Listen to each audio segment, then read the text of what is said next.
In today's episode, we're going to be chatting with our friend Jim. Yeah. A history teacher, a husband, a father of 2 young boys, and someone who's just trying to live his faith in real life.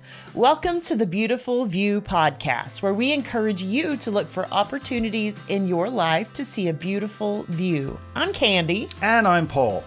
This episode is called Building a Life That Matters, and what we love about Jim's story is how normal it is, in the best way. In the best way. Yes, he's not standing on a stage or writing books.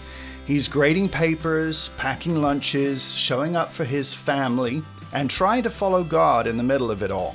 And honestly, that's where most of us live too. Yes, so we're going to talk with Jim about the pressure of wanting to be better as a husband, as a dad, and as a man of faith, and what it looks like to walk with God in the everyday moments at home and at work. So if you've ever wondered whether God can use you right where you are, or if the life you're building actually matters, this conversation is for you. Yes, so sit back, relax, and enjoy the beautiful view. We could climb a mighty mountain, float on down a winding river, travel back in time and face our future too. I'm not scared of where I'm going, 'cause I know whose hands I'm holding. Oh, I'd go anywhere, as long as you're going to. Well, I'd go anywhere, as long as I'm with you. All right, as we mentioned, we had the privilege this week of sitting down with Jim in our living room to hear his story. Yeah. Jim is deeply involved in our community, and he and I have worked together at the brewery for about 1.5 years. Like many of our staff, he balances a full-time job while picking up shifts here and there as his kind of quote-unquote fun job. And it is a fun job. It is a fun job, and he has been one of those just steady, faithful faces. Over that time, we've really enjoyed getting to know him. We've had some deep conversations and built a genuine friendship. Jim is such a humble guy with a he is. true servant's heart. Last summer, the two of you teamed up to power wash, clean windows, pull weeds, clean up fish flies. Piles of fish flies. All of that kind of stuff. He's always willing to jump in and just help wherever needed. As a manager, I deeply appreciate that. But as a friend, it means even more to know that I can always depend on him. Yes, that was quite a job. Those piles of dead fish flies. I can tell you there's nothing that smells like that. So join us in our living room as we sit down with Jim for a relaxed, real conversation about his journey toward building a life that matters. All right, Jim. Yeah, Thanks for joining us here. absolutely. And it's a privilege to have you a guest in our home and on the podcast. And we have talked many times. So I feel like you have just a great story to share, inspirational to me. And so I feel like inspirational to our listeners. Yep. So why don't we start off by, like, we all wear many hats, like myself, I'm a dad, I'm an uncle, a son, etc., right? So tell us a little bit about yourself as a brief introduction. What are those hats for you? What hats do you have that you wear on a daily basis? Well, that's a great way of putting it, the different hats that you wear. I am a history teacher. I'm a proud Christian, a hopefully supportive father, and loving husband. Those are the different hats I wear, but I've been here in the great little town of Bellevue, Iowa for nearly 15 years now. Graduated from Loris, didn't really know much about this part of the state when I went there. Ended up here in Bellevue, took a practice interview at Marquette as a non-Catholic, not coming to this little town, just to stop along the way. And you know, God's kind of had different plans for me than I had for myself throughout those years. So fast forward from 2011 to 2026, I have my wife Audrey and I are just celebrated 8 years of marriage. We've been Congratulations. been together for about a decade, over a decade now. the fruits of that love has brought in our 7-year-old first grader Richard, Yes. and our 5-year-old Wayne. Yes. And through all that, I've been able to really build a great life in my, not only in my family life, but in teaching high school social studies at Sure. our small little Catholic school here in our Yep, small little yep. river town. I Absolutely. get to moonlight for the last couple of years, working Friday nights and summers at River Ridge Brewing, which is how I've got that's to how know we you met. guys. Yep. So It's a great time. And your boys are getting to a really fun age too. I love it when they come in the brewery with you and they want to help clean or whatever for tips, of course. Of course, yeah, for a share of the tips. A share of the tips. Yep. So, what does parenting look like to you in this season of life compared to when your boys were tiny, or when they were little babies and that kind of stuff? How do you see that kind of changing from, do you feel added pressure? Do you feel higher expectations as your boys get a little bit older?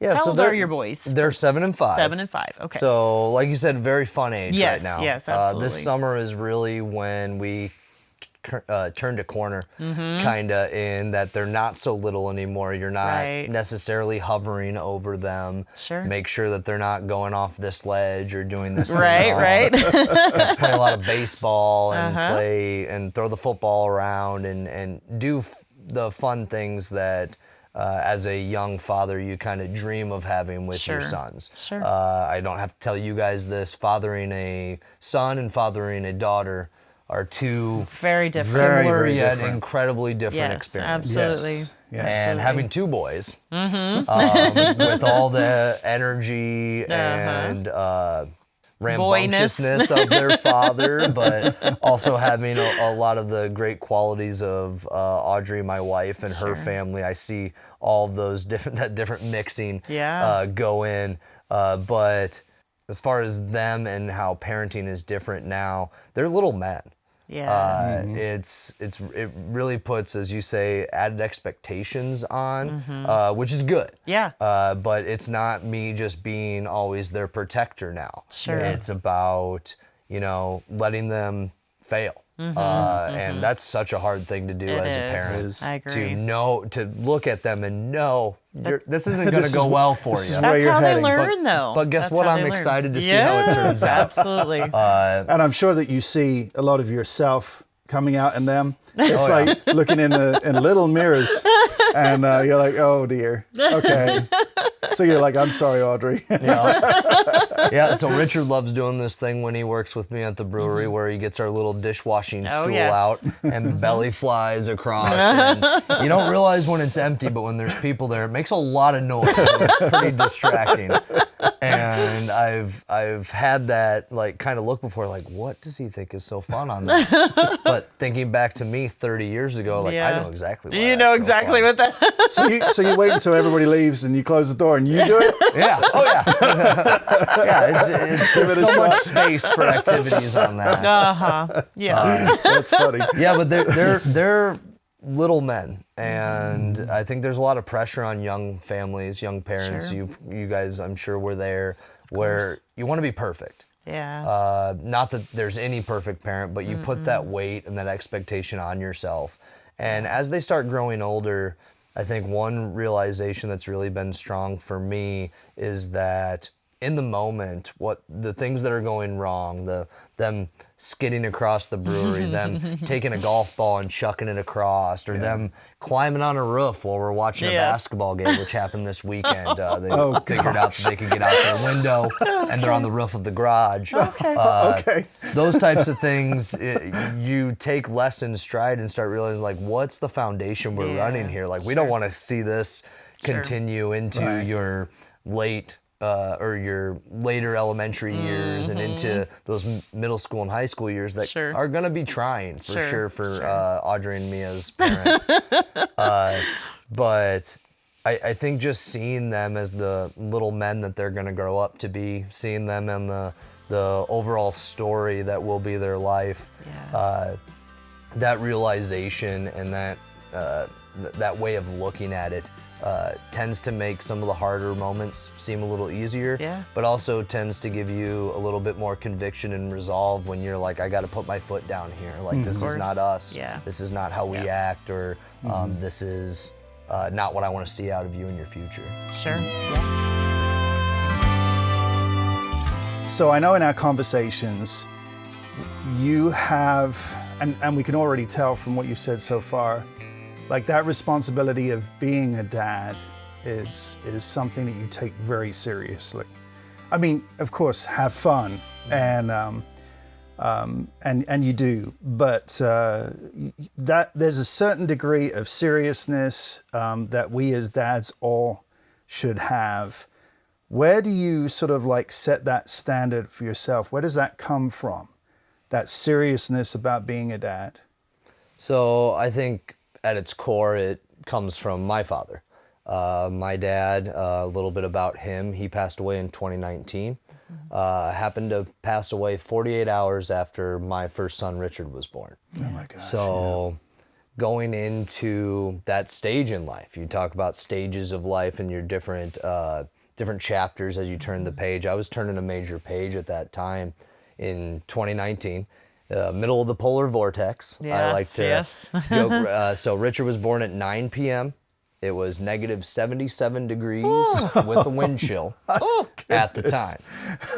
So he's born on, I believe it was a Wednesday. Okay. And so family usually comes flying in from all over the place to hold the babies. Well, it's dangerous to be outside at that time, right? Of course, yeah. But Audrey's mom, she braved the weather despite recommendations. She comes in. My parents came up from Iowa City. I mean, you have a vehicle go out. We just had an alternator go out in our car. You have something like that go on when you're driving in negative 75 degrees. It's dangerous. It's 50 degrees warmer in the Arctic Circle at that time. But they came up. We got to spend a great day with my mom and my dad. They took me out to a restaurant in Dubuque and had supper that night. The next night, got to cheers the new family that we were starting, and he left the next day and ended up going home. It was a little warmer, about negative 35. A little warmer. He goes out to shovel the driveway, and he ended up passing away of a heart attack. Oh my gosh. Through that, and it was exactly 48 hours after my son was born. Wow. And one of the things that stuck with me during this part of the story is Richard was born from an emergency C-section, and the doctors said after everything had settled and he was healthy and he was in the ICU and everything was good, they said, we're glad that it happened this way.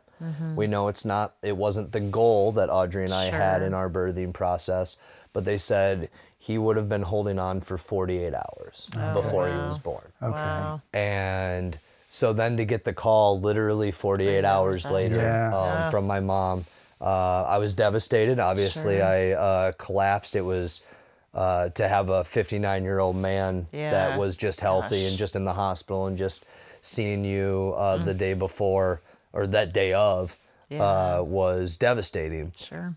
But there was something about that piece of information that it was 48 hours later that sent me down to the basement of Findlay Hospital. There's a chapel down there, a kneeler and a crucifix, and in what I would say is one of the probably darkest moments of my life, with the lightest moment of my life on the other end.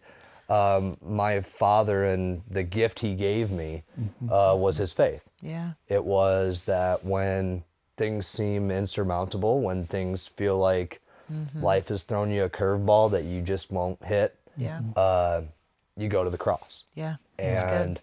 so I guess the expectations, the pressure I put on myself as a father is from my wonderful and imperfect father. Yeah. Sure. So that gives me strength when I make mistakes, when I lose my temper, when I know that I'm not perhaps doing the right thing for my sons. But I got to learn from someone who was very honest with himself. Yeah, He that's awesome. leveled with me later in life on the mistakes he made and his infallible nature. Sure. And so through this, I think the weight of wanting to be better was my dad, who wanted to always be a better Christian, a better husband, a better father, and then everything else comes from there. What a gift. That's Yeah. awesome.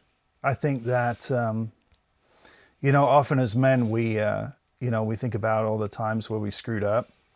And those moments can, like when we're not at our best, those moments can kind of weigh on us. And we start to define ourselves by our mistakes sometimes. Hearing you talk about your dad, what you're saying is like he was honestly telling you, like, hey, I'm not perfect. But if you take the whole picture of his life and the whole picture of your life, the whole picture of my life, whole picture of your life, then that's the beauty, right? When you look at a painting, it often has imperfections if you look closely enough, but the whole picture is what you are impressed with, what grabs your attention. So I think that's wonderful, and just to have the gift of him meeting your son, Yeah. that's really cool. that's fantastic. His final picture ever taken. Yeah, that's awesome. It's something we treasure in our household. Absolutely. He used to always be the guy, maybe you're like that when you're traveling, you're on the other end of the camera. Yes. You're getting the picture of your wife and your kids Right. and whatever else. Like, let me get a picture of you in front of the Grand Canyon. Yeah, Let me yeah. get a picture of you here. Yeah. And his thing he used to always say would be like, Dad, like, now you get in the picture and you'd say, I know what I look like. I know what I look like. And they're getting ready to leave the hospital on that day, January 30th, 2019, January 31st, excuse me. And they're getting ready to leave, and we say, like, Granddad, sit on down, get a Get in the picture with your picture. grandson. Aw, And he I love says, it. I know what I look like. And my wife, who's still bedridden at this Yeah. point, she's not allowed to get up or do anything. Right. She just goes, Granddad, sit Sit. down, get a picture with your grandson. And he kind of coyly smiles and sits down, gets this picture, but just something we'll treasure Yeah, for of course. forever with Of my family, course. that we got that one picture, the last picture Yeah, that's he'll awesome. take, and that they got to meet each other, and that we got to, pass that torch in some way. That's awesome. From one generation to another. Yeah, what a legacy he left. Has there been a time in your life where your faith started to kind of feel more real and personal and not just something that you believed because you were supposed to? I know that in my life, I grew up in church, and it was just like always what I was taught. I just believed everything that I taught, but it wasn't until I was probably, oh goodness, my late teens, early 20s or so, where my faith really became my own, where I got hungry for the word and just really wanted to know more, wanted to know what I believed. Is there a time in your life that you remember where things just kind of became your own in your faith? That's a loaded question. That's a great question. I also grew up in the church, in the Methodist Church in Davenport and Williamsburg and so on. I was blessed to have great pastors, great youth ministers, a great example set for me by my parents. Yeah. They brought me to church every Sunday. But there is a time in your teens where it comes in and it's like, do I believe this, or do I believe this because Sure. this is what I'm supposed to believe? Yep. Sure. And I would say that I definitely grappled with things through those hard years. I'd say into my 20s, I dabbled in agnosticism, atheism, whatever you want to Yeah. call it. There was times of extreme doubt. But I think starting my own family, not that I was a long way away from Jesus at that time, but starting my own family started to create a value that I wanted to pass on to Sure. my next generation the same way that had been passed on to me. Because then now you're the head of the house. Yeah. You're the faith leader. You're the faith leader, and I know for me, I felt that way as soon as wife and kids, and it's a weighty moment. Yeah. So as you walk out your faith as a dad, as a husband, as a teacher in the school, we do get those fantastic times where we get to go to church and be with our church family and we all share the faith together, and we can talk about things freely and openly. But we are really called to be lights in a dark place. We all have areas where we're able to walk out our faith in very real everyday situations. What does that look like for you? Well, I'm blessed with the opportunities to have so many of those situations throughout the day, whether it's interacting with my wife, interacting with my kids, my friends, or going to school and dealing with, high schoolers every day that are going through often heavy stuff that adults don't normally give credence to, don't often look at and be like, that's real. They see it as, like, you're in the glory days. Come on. But I think in my career and in my time as a husband and a father, I've been blessed with opportunities to bear witness for what I've gone through, my imperfections. I mentioned earlier my kind of wave of faith. I don't think I ever necessarily was completely away from it. It was always there. My parents built that into me. And while I maybe wandered and came back, I think being able to share my story, I think you guys would agree, I'm an authentic person. You don't. Oh, sure. I wear my heart on my sleeves. I'm not sugarcoating anything. In fact, you might get more than you bargained for in a conversation. And in that, being able to talk about my faith with my wife, being able to sometimes, as I've been told, talk over my kid's head.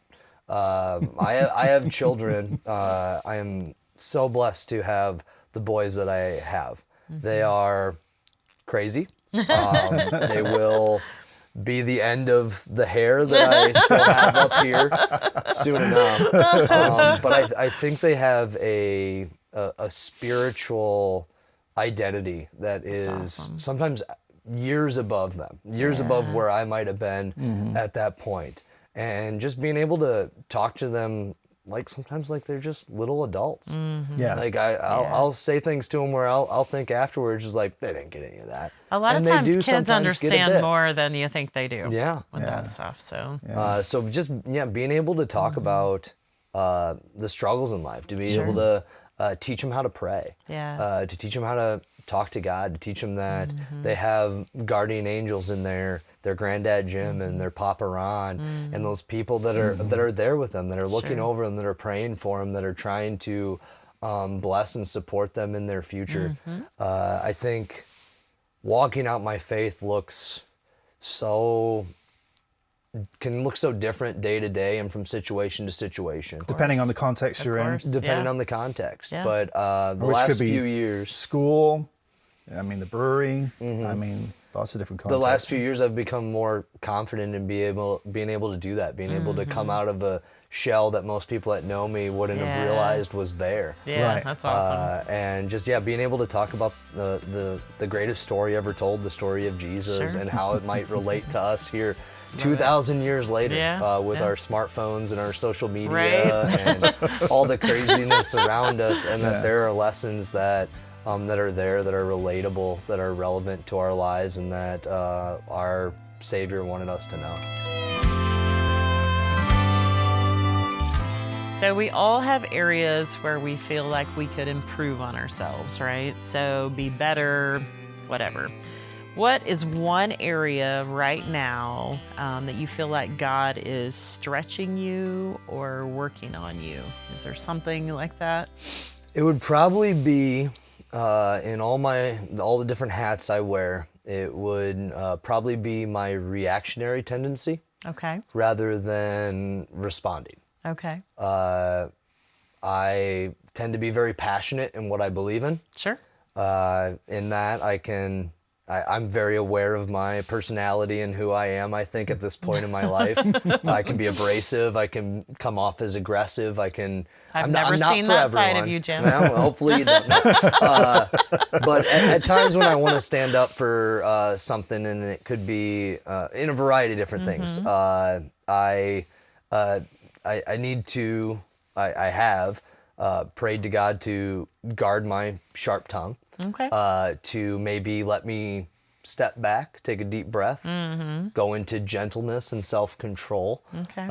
And especially in fatherhood, trying to control my anger. And I'm not out there just going absolutely haywire on people. But it's part of the reactionary thing you were talking about. Yeah. But yelling when you've said it 4 times and they haven't listened to the 5th. Yeah. Right. Right.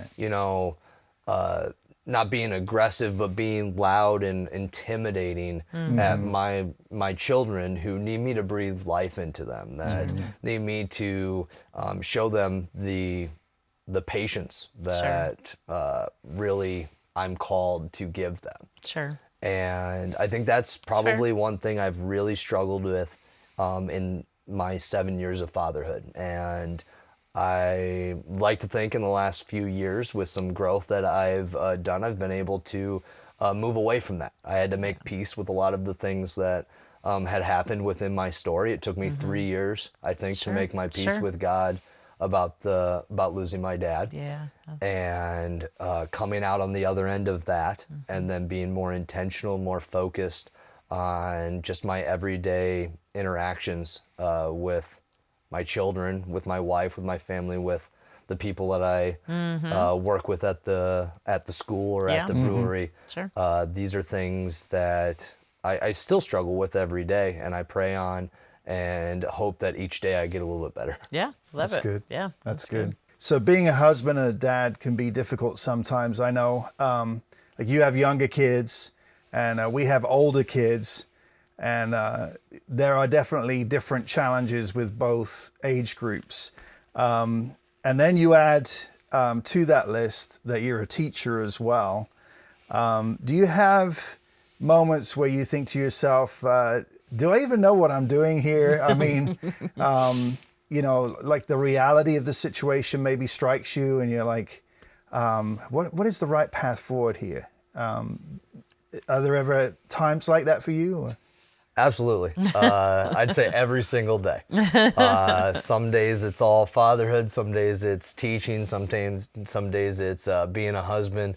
But I think there's a lot to being a man where there is this, they call it imposter type syndrome. Where you're just sitting there and you're like, at some point, everyone's going to figure out that I've just been faking it till I'm making it, and I'm not making it yet. He has no idea what he's talking about. But I think in actuality, whether it's me looking at you, Paul, or Paul, you looking at me, that imposter syndrome is kind of a snare of the devil. That it's them trying to put doubt into your head on what you're doing is the right thing. Sure. And we've talked already about, like, you're not trying to be the perfect parent. No. You'd like to be as great as possible. But if each day you get a little bit better, that's great. And one thing I've learned in my last few years, so after making peace with the loss of my father, I've gone through quite a bit of transformation over the last few years, and refocused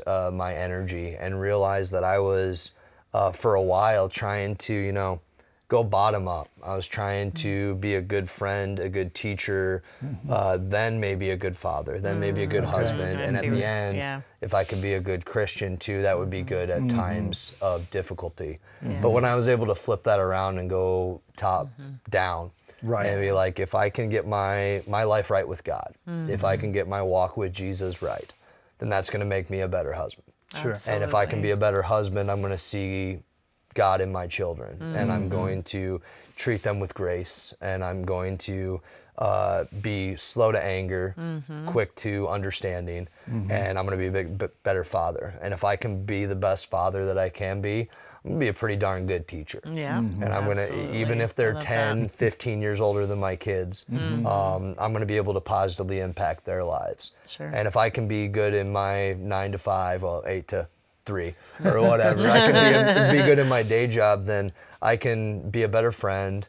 I can connect better with our customers and our coworkers at the brewery. I can positively market our amazing little town, our amazing settings, our amazing schools, our close-knit family-like community, and I can positively project that to people that I come into contact with, whether they're my closest friends or people that just met me. Absolutely. Following that, we all have the desire to make our lives matter in some way, to influence others for good, those kinds of things. What does it mean to you to build a life that matters? What does that mean to you? Over my life, that's probably meant a lot of different things. Okay. I think in the chapter of life I'm in now, it's not about the first days, it's not about the middle days, it's not about the hardest or even the best days. It's about the last days. Yeah.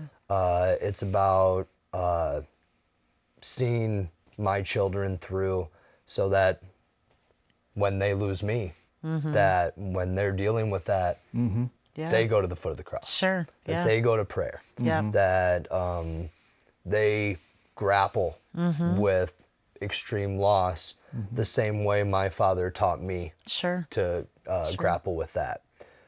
If I can be a good witness and a good testament to the people that I work with, the people that I teach, maybe some little bit of that. Granted, they have people that are far more impactful in their lives, but maybe a small bit of that might sharing my faith with them might help them find theirs or influence theirs when the days get dark and the future looks bleak. Sure. Yeah. So you're talking legacy, right? I would hope so. I would hope that the legacy that Jim Sr. Passed down to me would one day be on to my children and onto their children and onto their children. Yeah. And one day no one's gonna remember my name or know who I am, but decades and generations down the line, if that's something I've passed on, then that's huge. a life that's impactful. That's a life that's meaningful. What would you say to someone who is feeling stuck, who maybe just feels like, I'm just an ordinary person, like what impact do I have really? I mean, what would you say to someone like that would encourage them to maybe leave a legacy themselves? So I think the best way to inspire others is using the words of others. I think sometimes acting like I got all the answers or I got all the quotes, whether it's for my students or my children or my wife, like it's a little conceited. I'm not trying to act like I got all this wisdom up here. It's from people that I've followed, people that I've connected with before. So one of my favorite leaders and coaches in history is Jimmy Valvano from NC State. If you don't know his story, he was one of the original Cinderella stories, brought a low-seeded NC State team to the national championship in the 1980s. And I've watched a lot of his speeches and a lot of what he shares, and he shares something about, I don't remember if it was a Catholic priest or a minister, whoever was speaking at a camp he was in. And the guy comes up and he says, God must have loved ordinary people because he made so many of us. Which at first hearing, you're like, cool. That's a demotivation. Like, we're all just like, whatever. But then he follows it up with every single day in every walk of life, ordinary people accomplish extraordinary things. Yes, good. And so finding where we can accomplish those extraordinary things, but realizing that we are normal, that we are God's children, that he has made us ordinary like so many other billions and billions of people that have walked this earth over millennium. But finding your own little spot where you as a normal guy, as a normal woman, as a normal kid can positively affect your surroundings, can leave a place better than you found it, can leave people that don't speak good of you because you're popular or because you're well-spoken or because you just have that magnetic personality, but because of the impact that you made. Yep, absolutely. I love that. So we're talking about legacy. What is one thing that you hope your kids will see in you, not just hear from you, but see, like actions in your faith, in your life? What is one thing that you hope that they pick up from the way you live life? I mean, in a word, I hope it's love. As cliche as that sounds. Every day I tell them, I say to them, we got a 15-minute drive into school, and it's to a point where I'll start saying it, and my eldest will be like, we know. I'll say, no matter what, no matter when, no matter where, Daddy will always love you. And while I want them to hear that, it's up to me to show them that. Sure. It's up to me to show them what real love is, and that's not fake, that's not idealized, that's real, that's genuine, that's authentic. Yeah. I share my story with them, not all of the ins and outs, not a couple of things that I can maybe share for when they want to interview me on the past you interview from my 22-year-old kid. Could come. We could get there later. But just to share with them, it's like, yeah, I'm a real guy. I've had struggles. I've failed. I've flopped flat on my face. You know what, though? Our kids know that. But do. I think sometimes it's really nice for us to say those things out loud. So it just kind of confirms what they already know, I guess, but it makes us more authentic to them. Be ready to apologize to them too. Yeah. Like there's often been times where I've said to my kids, I'm sorry, I shouldn't have done that. I shouldn't have said that, because that's kind of, that would have been a big deal to me if I'd have heard that from my parents. Yeah. So that's what I try and do. Well, I mean, it's just like what we need when we make mistakes. What do you need from your wife or from your kids or from your friends? Like, okay, you did something you're not proud of. You acted irrationally and kind of had a knee-jerk reaction type. So what are you going to do? And like, well, I would like the people closest to me to give me grace. Of course. To forgive me, to be like, hey, you're not defined by what you just did. Right. Exactly. Like, okay, so you just yelled at me. You just lost your mind on me because I climbed out on the roof or did something incredibly naughty. But being able to, after the fact, sit down. I think children are, you say authentic, I think children are excellent judges of authenticity. Absolutely. I think they don't even realize how good they are at seeing what is real and what is a front that you're trying to show them. Yeah. So yeah, I hope if there's one thing my kids can gain from me, it's that I love them unconditionally, that God put me and chose me to be their father, and that I have a lot of different hats in life, and being Audrey's husband and being Richard and Wayne's dad are by far the joys of my life, and are something that I love, that I am proud of, that I will that I'll speak endlessly about, and I hope that they're able to see that. I think they are. I think they exude that with who they are as people. Yeah. And absolutely. I think it's all about love. It's about what you can leave behind. I'm 36 years old. I'm hoping that's a long way. I hope so too. But I think at 59, my father was probably thinking at the same time, I got a lot of time. Absolutely. And I think God has already picked our start day. He's already picked our end day. We don't know it. And we're living the dash. In that there's some kind of little poem or something. We're living in between on the tombstone, the two dates. We're living in the dash. So you got to make the most of the dash. And it's up to us to make that dash the best we can.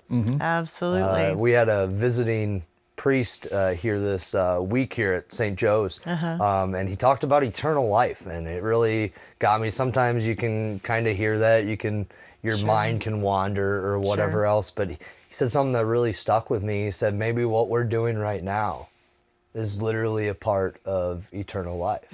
Like, it's not just the end when we're in heaven, it's about what we're doing up to that, how we're how we're bringing those people that have hooked their cart to our wagon, or whatever the phrase is. Like, it's about bringing them along with us. Absolutely. And whether that's friends or family, or maybe that random person you run into, you have a conversation with, and you don't even understand how much that means in their life or your life. Absolutely. I think that's what we're all put here for. We're all put here for a mission. Sure. We're all put here to positively affect as many people as we possibly can. And it's an opportunity that we would be remiss to squander, and absolutely. that we need to take seriously. Absolutely. Jim, thank you so much for Thank you, being Jim. here.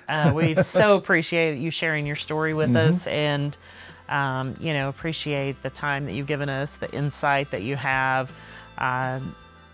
It just brought a lot to the conversation, and I think that it's a real gift to hear your story, and I think that people that listen to this episode are really going to be blessed by it. So thank you. I know they are. Well, thank you so much for having me. It's been fun.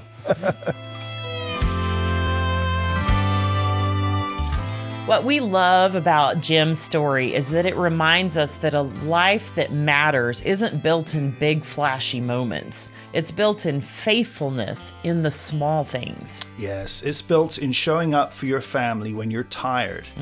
It's built in doing your job with integrity. It's built in trying again when you fail. It's built in community involvement. Scripture tells us in Colossians 3:23, work willingly at whatever you do as though you were working for the Lord rather than for people. That includes being a parent. That includes being a spouse. Yes. That includes being a teacher, a friend, a boss, a neighbor, a coworker, a student, whatever phase of life you're in. And another verse that really fits Jim's story is Micah 6, verse 8. And it says, what does the Lord require of you? To act justly, to love mercy, and to walk humbly with your God. And that's what we heard today. Not perfection, but humility. Not having it all together, but trusting God in the middle of ordinary life. Scripture tells us in Galatians 6, verse 9, let us not grow weary in doing good, for at the proper time we will reap a harvest if we do not give up. Sometimes the most meaningful lives aren't built in big moments, but in faithful, everyday ones.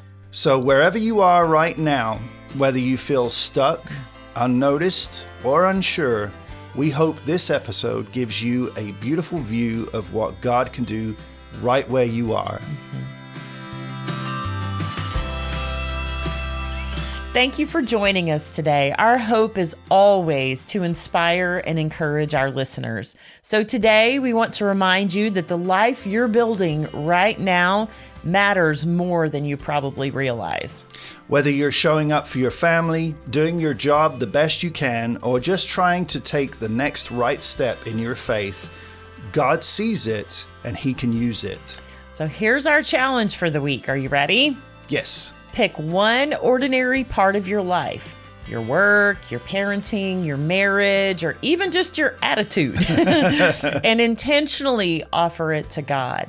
Ask Him, how can I build something that matters here? And then take one small step in that direction. If this episode encouraged you today, we'd love for you to share it with someone else who might enjoy it. As always, thank you for being a part of this community. We are grateful you're here and honored to walk this journey with you.